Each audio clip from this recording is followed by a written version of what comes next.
Hello everyone, আজকে আপনাদের সাথে জাস্ট একটা এক্সপিরিয়েন্স শেয়ার করব। আমি আছি এখন ফেসবুকে, ডেস্কটপ থেকে ফেসবুকে আছি।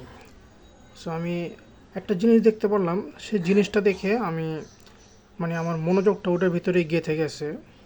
আমি সাধারণত আননেসেসারি ভিডিওগুলো একেবারেই দেখি না, কারণ সেগুলো দেখলে প্রচুর পরিমাণের মনোযোগ নষ্ট হয় বা ডিস্ট্রাকশন তৈরি হয়, খালি দেখতেই মন চায়।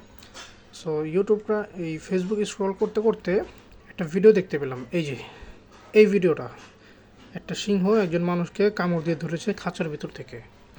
সো এই জিনিসটা দেখার পরে, এটা কিন্তু একটা আননেসেসারি ভিডিও, এটা দেখে কিন্তু আমার কোনো লাভ নেই, উল্টা আমার কাজে ক্ষতি হবে। কারণ এই ভিডিওটা যদি আমি দেখি, আমার কাছে আরও 2টা ভিডিও আরও এক্সট্রা দেখতে মন যাবে।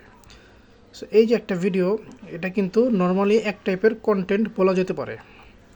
সো এই কন্টেন্টটা দেখার পরে আমার অ্যাটেনশন কিন্তু এটার ভিতরেই গেঁথে গেছে। আমার মন চাচ্ছে না যে অন্য কোনো জায়গায় গিয়ে আমি এখন কাজ করি। আমার কাজ করতে মন চাচ্ছে না, বাট এই ভিডিওটা দেখতে মন চাচ্ছে। এর রিজন কি? এটার ভিতরে এমন কিছু আছে যেটা মানুষ না দেখে পারবে না। অবশ্যই আপনি যে দেখছেন, আপনারও মেবি এই ভিডিওটার প্রতি ইন্টারেস্ট তৈরি হয়েছে। সো সেম এজ কন্টেন্ট মানুষ দেখবে, মানুষ কন্টেন্ট দেখার জন্যই ইন্টারনেট ইউজ করে। সো এই জিনিসটা আপনাকে মাথায় রাখতে হবে।